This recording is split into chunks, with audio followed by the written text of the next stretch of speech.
Felix wo kuri X yanditse ati save the date on Pi network for pioneers ku itariki 14 z'ukwezi kwa gatatu muri uyu mwaka turimo 2026 n'ubundi nyine Pi zizihiza umunsi wiswe Pi Day uba buri tariki ya 14 Werurwe mu myaka nyine uko yagiye isimburana.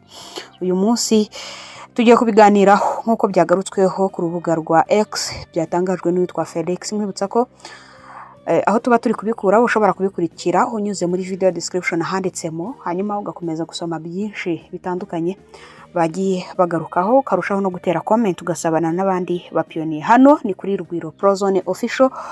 Mbibutsa ko iyi ngiyi ari channel nshyashya, nyuma y'uko indi tuyibuze mukomeze musharinge muhereze abandi banyamuryango bari baradukurikiye kuri iriya cyangwa sabuze bari bagarugwiro Prozone bagaruke twongere tubane kuri iyi ngiyi.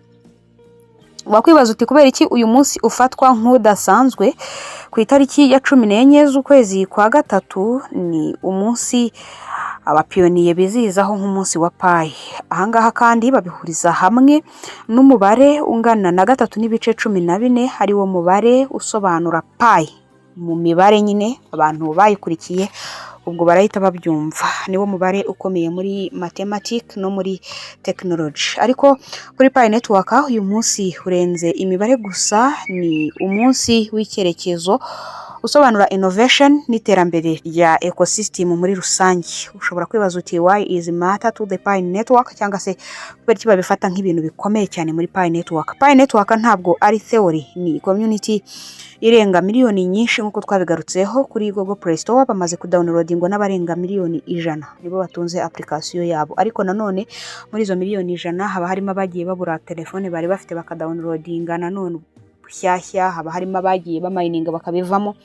Ariko byanze bikunze iri muri application zitunzwe n'abantu benshi kwisi. Ni application rero ya Pi yahurije hamwe n'ubundi aba developer barenga miliyoni menshi, bubaka ama application menshi, hakurwamo arenga 300 ashobora kuba yajya ku gice cya mainnet agatangira gukora mu buzima busanzwe hifashishijwe guhaha ibicuruzwa ndetse no kwishyura service tunyuze muri izo application mu gihe baba bamaze gushyira iri faranga ku isoko ku mugaragaro. Aha kandi iyi application ya Pi ihuriza hamwe node zirenga 400 nkuko twabigarutseho mu biganiro byacu bigiye bitandukanye. Izi node ntago dushobora gusanga hari indi blockchain iraho ya cyenyege izifite.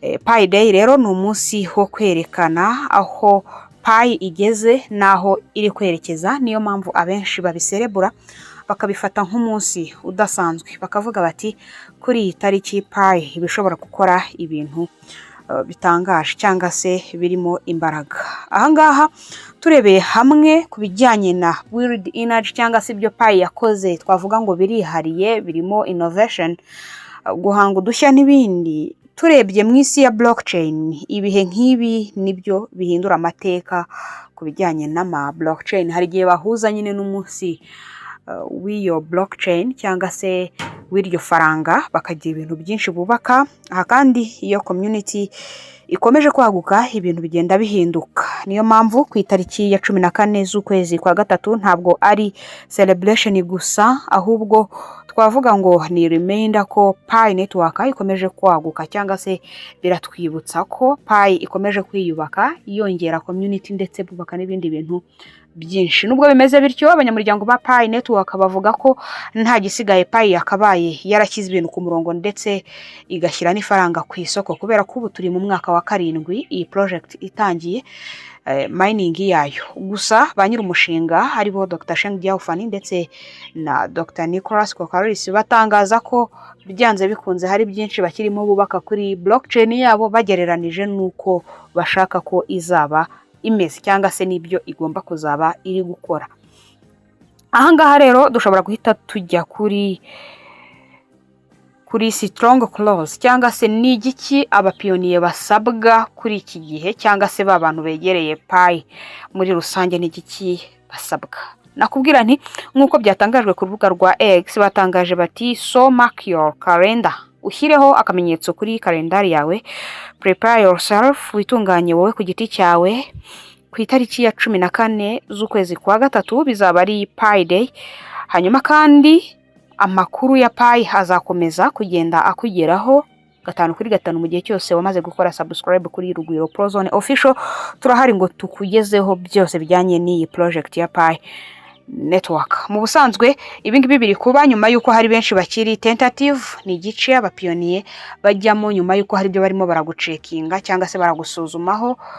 Tuvuga urugero, uhinduye email, uhinduye password, ikintu cy'ingenzi kuri account ukoze already gishobora kukujyana tentative, nubwo atari itegeko kuhita ujya tentative, ariko hari igihe usanga systeme muri iyo minsi irimo checkinga ku buryo akantu kose uhinduye gahita kagushyira tentative. Ntabwo rero tentative ari igikuba kiba cyacitse ku bantu babibona kuri account yabo, bifate nka under review cyangwa se hari ibyo bari kwigaho bagambiriye ko byagenda neza maze bakagushyira ku rutonde rw'abantu account zabo zimeze neza. Ibi kandi biri kuba nyuma yuko hari benshi batarahabwa KYC, ariko ntekereza ko mu kiganiro twagiranye na Shoam yarabisobanuye cyane ko abantu cyane abageze muri project bwa mbere bamayininze igihe kinini, badutanze bakuru baba senior, hari icyiciro baciyemo kigerageza kugira ngo bareberere abari inyuma twebwe ko bishoboka ko ibyo bazakora bizagenda neza, harimo nka KYC, harimo nka migration n'ibindi. Pi yagendaga nyine igerageza, ntabwo blockchain yiyubaka nkuko bubaka ibindi nyine, igerageza rigomba kuba kandi rikabera kuri abo bantu bari muri iyo community muri rusange. Bityo wowe utarabona KYC ariko kumva ko Pi iri kugenda yubaka ibintu byayo, ntago bakwibagiwe, kubera ko ushobora kuba ari icyo ngicyo uri kuzira warajemo mbere, system ikabanza gufata babandi bashyashya, wowe ukazagerwaho nyuma. Turagaruka kandi ku bantu batari bahabwa migration. Ntabwo ari twese dufite migration, nubwo hari abatangiye kwandika bati ese second migration izaza ryari cyangwa se kwimurirwa amacoin muri rusange.